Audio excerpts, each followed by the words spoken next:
originally I had actually planned to write an intro to the album, so maybe something symphonic that would have a crescendo build up. But then at the end, we were at the end of the process of demoing all the other songs, and I thought, let's just slap them in the face.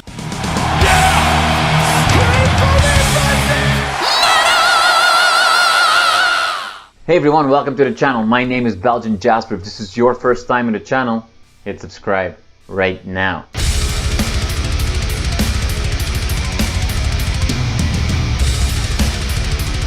Ragnar, thank you so much for your time, especially because you just told me that you are basically putting yourself in life's danger talking to me, because you are almost sitting on top of a volcano that is about to go off in Iceland. So please do stay safe, and thank you for your commitment to this interview. I very much appreciate it. How are you doing, man? I'm doing fine, man. Thank you for your interest in the band, and don't worry about the volcano.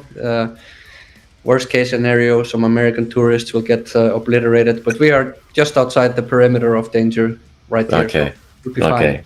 Good to know. Good to know. Now, you very recently, if I remember correctly, put out a little teaser video on your social channels, but where you were also announcing a bit of a giveaway for special editions and so on, and that the prize included the pair of drumsticks that you recorded the new album with. And I, for one, refuse to believe that you could have recorded this whole heavy-hitting, hard drum-sounding album with just one pair of drumsticks. I don't believe drumsticks have been made that strong that they can withstand that. So how many sticks did you really use? Well, it's a fair question. I actually just used one pair. It wasn't the plan. I just realized at the end of the recording that I haven't switched at all. And actually, I'm not very used to breaking sticks. I can hit quite hard, but it's also a little bit about which angles you hit your drums and cymbals at. They happened to survive this pair, so I wrote on them to keep them separate and put them in my up on my shelf.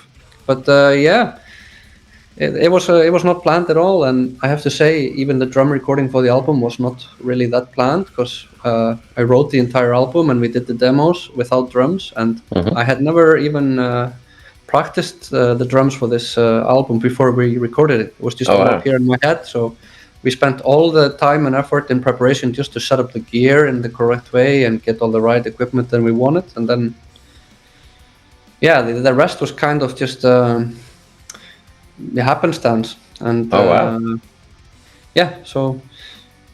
ended up with the pair still intact, so I thought, this will maybe be something nice to be able to give away. And I labeled them. I think I recorded the drums almost 2 years ago now, and they've just been waiting all this time for someone to win them as a prize.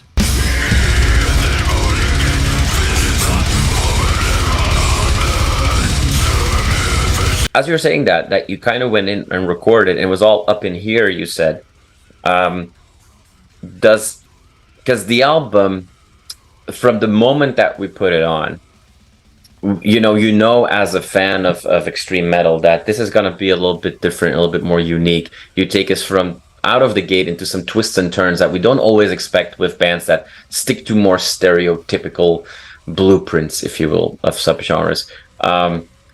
So the twists and turns and the variation in playing that we get throughout the album, was that planned for in your head, and that was all very well planned out that way? Or is it because you were basically playing this for the first time, and was there a level of just kind of taking things as they went? Like how did that go then?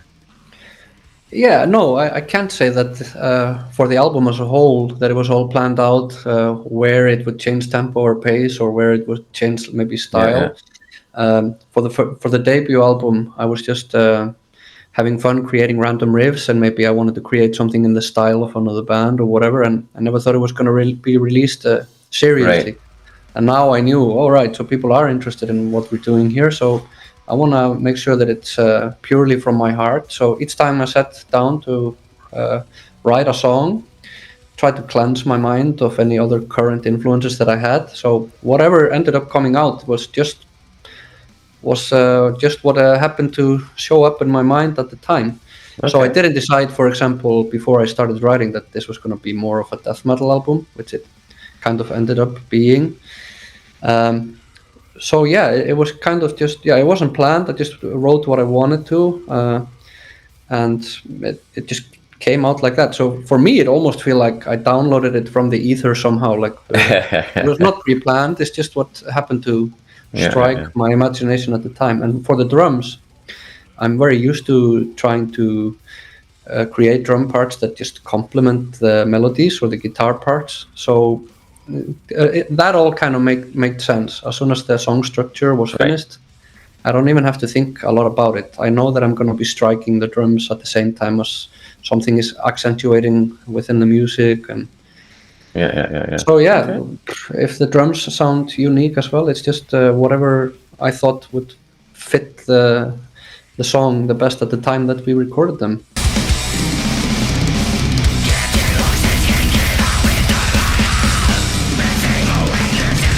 You found a cool balance with this album, I find, where there is at the same, it's a bit of a, to use a fancy word, idiosyncrasy, where there's a lot of like raw energy and a punkiness to it, and maybe a little bit that old school death metal sound that seeps in a little bit more maybe, but at the same time it's also refined and it's polished, it's well thought out of. It's like, I joke, it kind of smashed together Emperor and Bolzer at the same time, and it's not easy to keep that balance, if you will. Was that, you said like, I didn't think too much when I was writing the music, but when you then go into, okay, I've got this music and now I'm going to turn it actually into a finished project or a product, sorry. Did you then make that active decision, like, I do want to make this like a well-rounded, polished, finished product? It's a tough question to answer. I think I have been a fan of this contradiction that I haven't heard many other bands be able to do, but some of them have, some of them that I'm a big fan of, and that is being able to make maybe emotional and clearly defined music, but with a touch of like insanity and aggression. For example, Mayhem put out an album years ago called Ordo ad Cao. Always thought it was very interesting how they could make something so dynamic, so emotional and sensitive, but at the same time it's created with extreme ferocity, right? So how you can create depressing melodies at the same time as you're like very aggressive. But I guess what ended up having a large deciding factor on why it sounds like this is also that the recording methods we used were very focused, but also quite simple. So we got Mark Lewis to do the mixing and mastering of this album, but as we were starting the recording process, he actually took kind of the role of like a co-producer, because we wrote him and asked, what are the recording methods that you would like us to utilize so that you are able to get the final product that you imagine. He would guide us through the whole process. And so from the selection of the instruments or the drum heads or cymbals and even the microphones, it's all, I don't know if I can call it quite old school, but I guess, like, for example, the profiles of the microphones we chose are quite flat. They're not huge spectrum, roomy microphones, which we've been trying to maybe do on other records. Or, we tried to make sure that everything had room in the mix, and he wouldn't have to be battling contradicting frequencies. Right. And I think that means it comes out very aggressive. Of course, there is room for everything to shine and for every drum to pummel through the guitars. And we didn't like quad track the guitars, but there's just one guitar on either side. So both of them are very clear and defined, but also quite, I don't know. I think they sound quite very crisp and simple as a result. So maybe it's a little bit of an old school method, but with a very modern mix.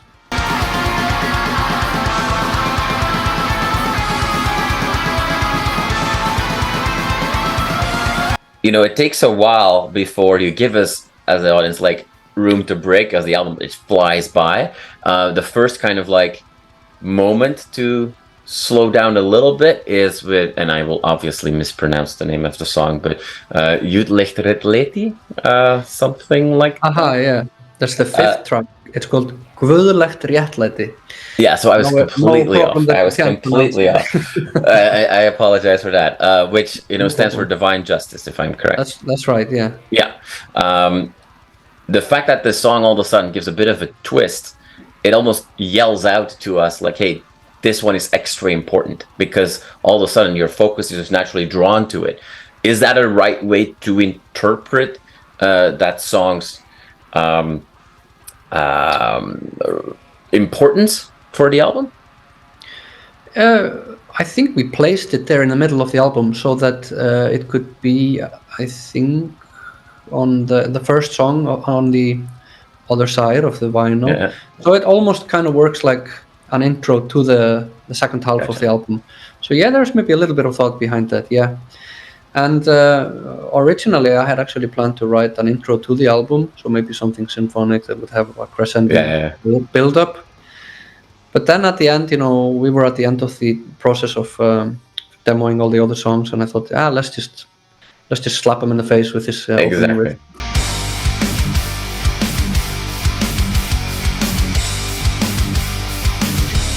Given my awkward attempt to properly pronounce that name, language is important to you. That's clear. Most people will choose to write in their own language because it just either feels right or it's hard to really articulate in a different language or in English, which is often used.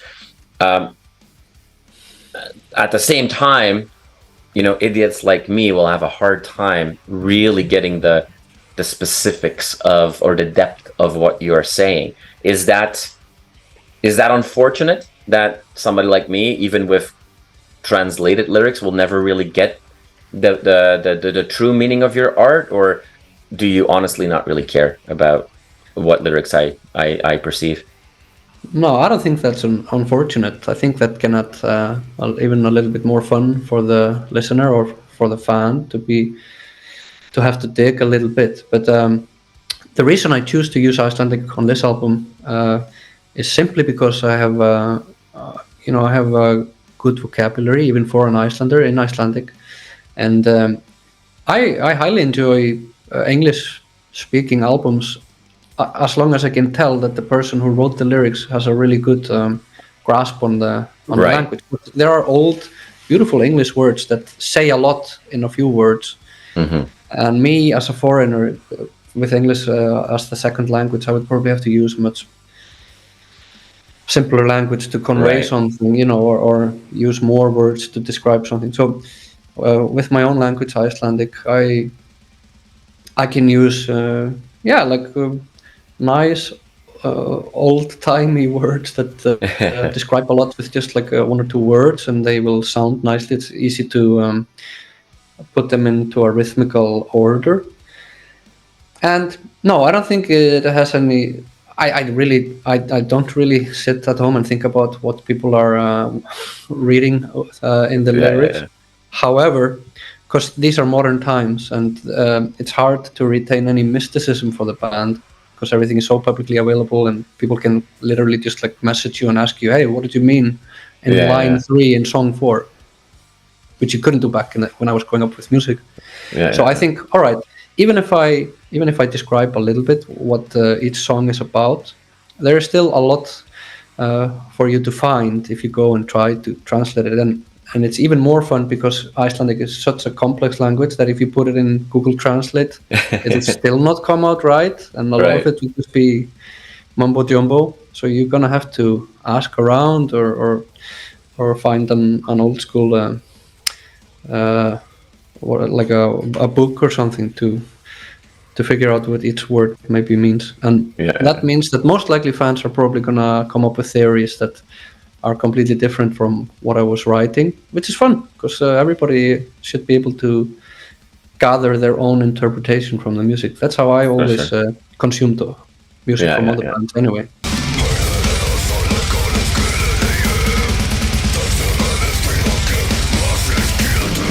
You said earlier that, well, for this album, I really wanted it to come from my heart, not so much trying to replicate what others have done. Nevertheless, everybody grows up with influences. One thing that for me, not so much on any of the more modern music or instruments that are in your sound, but I very much appreciate the subtle usage of like horn sections in parts of the album, and it kind of put me back to like there's a song called "To the Mountains," I think, on Now Diabolical from Satyricon in early 2000s. When used right, it's really good, and it works a little mysterious. When it's too much, it's usually very fast, way too much. Satyricon is not the only extreme metal band that has used horn sections over the years. Which extreme bands have been a little bit more those bigger influences on you as a person, you would say? Well, first of all, I think it's funny that you mentioned Satyricon. I don't think I consciously was influenced by them to do this kind of horns, but maybe subconsciously, because I actually was at the release show of Now Diabolical in Oslo in 2006. Wow. Yeah, well, one of the first extreme metal shows that I went abroad to go see. So they played in, I think, Rockefeller Center in Oslo, and I saw, they played pretty much the entire album, and I like that album. It's quite different from the rest of their works. Yeah. No, I wanted to, I like, for example, symphonic black metal and even symphonic death metal, as maybe Flesh God Apocalypse has been doing and stuff. Yeah. I also like Anal Nathrag, which is a British band. They can be very furious, but also very, emotional, and they use this symphonic element sometimes. Mm-hmm. But I thought it was very important to not let them overshadow exactly the string instruments, because we were getting Mark Lewis to mix our album, and he's the master of a good guitar tone, and I thought it would be such a shame to have that be drowned out.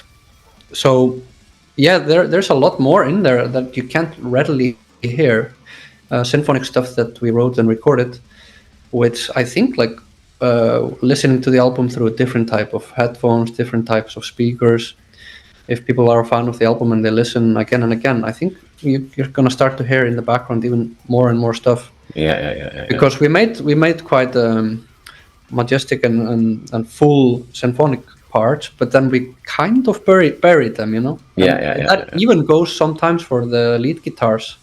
Sometimes the leads are not even front and center. It's the rhythmical guitars, and maybe the vocal parts are taking up a lot of space, but there's still a leading melody down in there somewhere, and some of that is also Mark Lewis's production decision. But I think that makes for, just as with the lyrics, you're gonna have to dig a little bit to find everything that's buried in there. At the same time, we didn't make like a fucking mega layered album with 100 tracks of ambience and crap like that. So we tried to keep it simple, but still have some hidden treasures.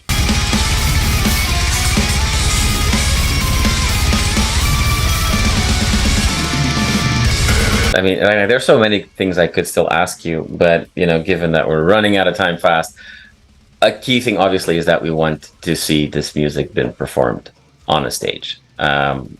What can we keep our eyes open for and fingers crossed for? So Helfró has never played live. However, we are looking at doing exactly that for next year to celebrate the release of this album. And I put together a live lineup. So obviously it's just the two of us that made this album. I write everything. Yeah. And then I play the drums and do vocals in the studio. And Simon plays the guitars and the bass, and has also done probably half of the vocals on this album. So we have to add a few more members to be able to convey all of this live. Well, a whole orchestra, right? A whole orchestra, yeah, sure. maybe I'll get another drummer and I can play the trombone. But I'm thinking like second quarter of next year there will probably be something, and we'll start to advertise it and push it at the end of this year, maybe.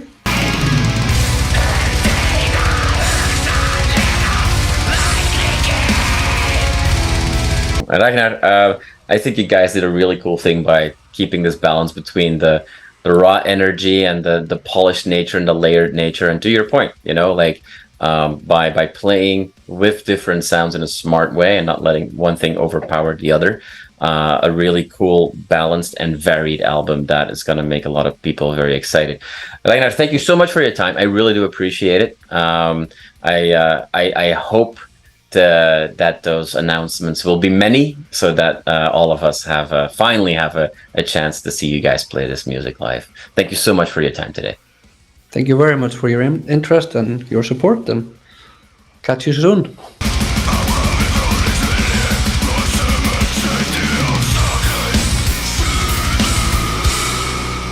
You are awesome for watching this video. Click right here to see more content like it and subscribe to the channel.